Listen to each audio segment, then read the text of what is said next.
Turn back eye. The rise of Destroylonely. I'm so lonely. Look at that. Hey, shout out Sniff. Smith. Sniff. Smith. Smith. SKVFF. Shout out. So Destroylonely is an artist that was just destined to be on my channel, minding the simple fact of him being probably one of my top 3 right now. Having accomplishments like being signed to Playboy Cardi's Opium label, which I feel really does say a lot, but I think you get the point, so let's get into it. You gotta respect this raw. I ain't gonna lie, I gotta tap more on Destroylonely. I got my name Destroylonely from like pretty much when I was younger. I was doing like kind of like drugs and shit, and I felt like that was bad for me. And I was really just like destroy myself. And around the same time, I was spending a lot of time with myself. So that's where I got the name Lonely from. I never heard now. I'm drinking my first cup, nigga. I was trying to freestyle for y'all. I'm not even trying to pronounce his last name. I heard this nigga was born a in gang Atlanta, Georgia on July 30th, 2001, and from a young age, he was already around a lot of music. With his dad being IT-20, he was mostly known as being on a song with Ludacris called Move. As a child, Lone would have traveled multiple tours with his father and also with Ludacris that he refers as his uncle. After Lone would be in the studio with his father, watching him make music and watching him come up, Lone would then take his own interest in making music. But this would just only be the beginning of Destroylonely's music career, where he would discover SoundCloud.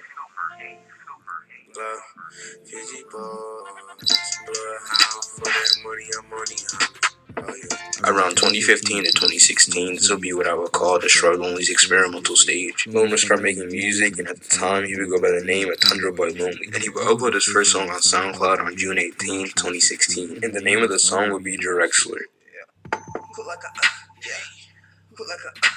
Just the early stages of him.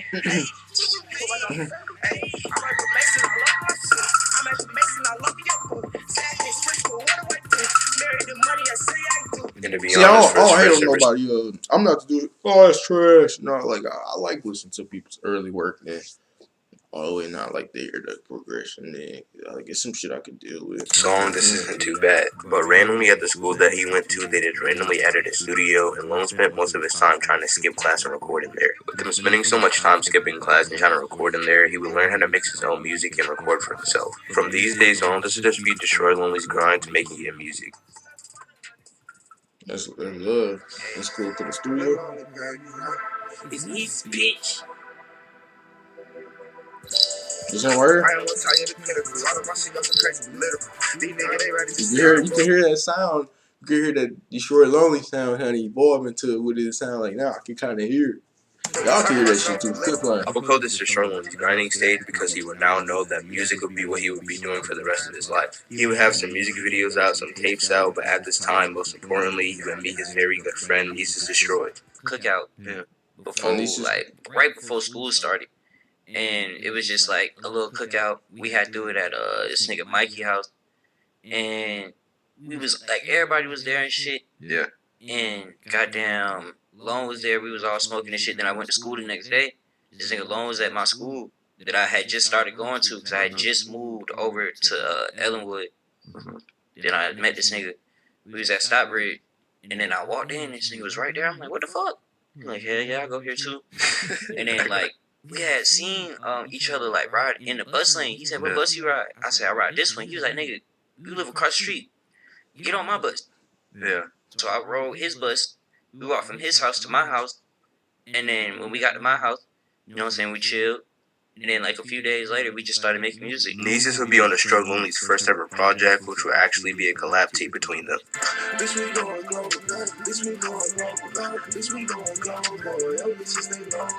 like how friends come together and make some shit happen. Continue to drop more projects over the years, and if you want to go more into that, I recommend you go to XF's channel where he covers all of his lost discography, basically all of his projects, all of his older songs, and things of that nature. So Lone dropping all of his projects, this should just be the beginning for Destroylonely to improve a name for himself.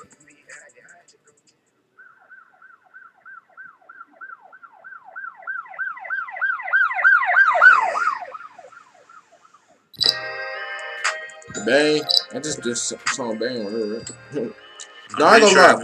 I do gotta tap in more to Detroit. I'm not gonna sit up here and act like, oh, I'm the biggest Destroylonely fan, OG fan since way back. I'm the biggest fan.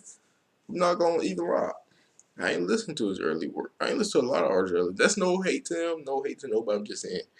You know what I'm saying? I'm not saying I'm gonna act like I'm the biggest fan. Now I do want to tap more into Destroylonely. I fought with those styles stuff for sure. Oh, you just fought with it because it's a hit, bro. I like this song too with the little beat.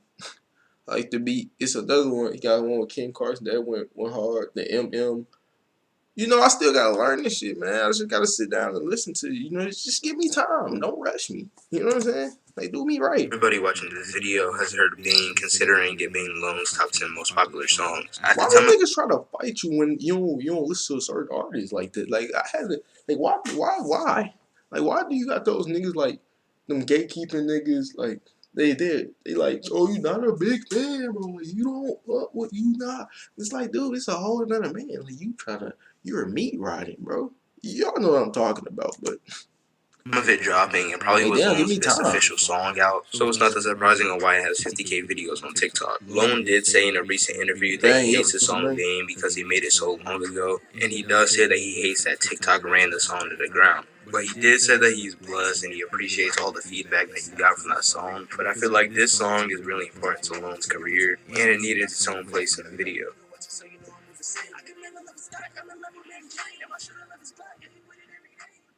But after this, Lone would continue to keep pushing out music videos, tapes, and projects. I seen this photo recently. This is my last time pause. I seen this photo recently. I think that's the song he was playing right there. Actually, it was one of these popular songs up now, and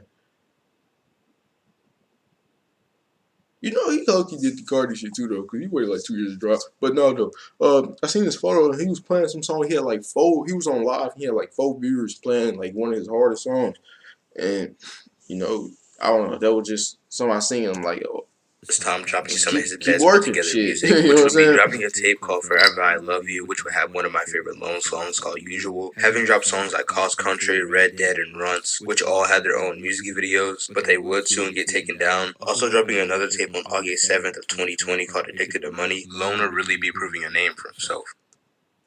And Cardi came in. Another project that I feel like really needed its own part in the video is called Underworld. Underworld is a producer collective working with people mainly like Destroylonely, having people in the group like Texaco, Cade, and Clayco. I really do like this project and it has a good backstory to it, so yeah.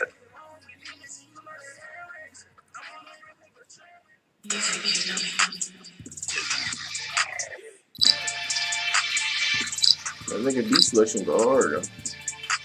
That nigga long go October hard though. 30th of 2020, Lone would drop his well-known project, Broken Hearts. This album would really be the main reason on why he got into opium. A close friend of Cardi would hit up Lone to set up a phone call between Cardi and Lone because Cardi said he messed with Lone's music, but it would specifically be when Cardi saw Lone's Oh Yeah snippet on his Instagram story. I dropped my album, the Broken Heart album, last October.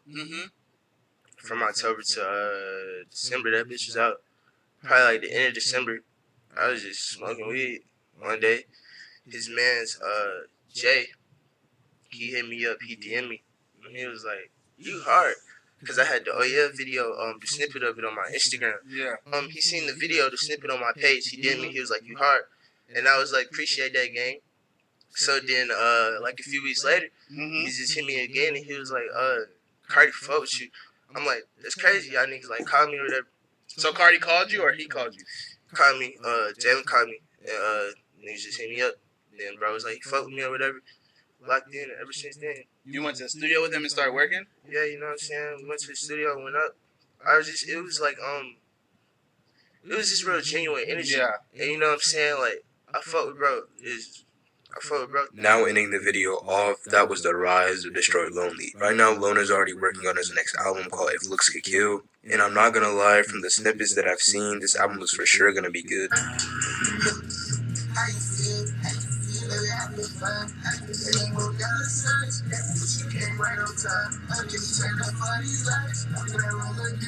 It's a different flow switch too. Out of all the If Looks Could Kill snippets that have came out in the last 2 months, I guess, I ain't that's for trying to sure have nobody say I'm that singing the was same flow early. Destroylonely, and I will see you in the next one. Hey man, good video, man. Hey, shout Sniff, Snivel, Filth. But yeah, man, let's go do it. Lick 'em, scratch.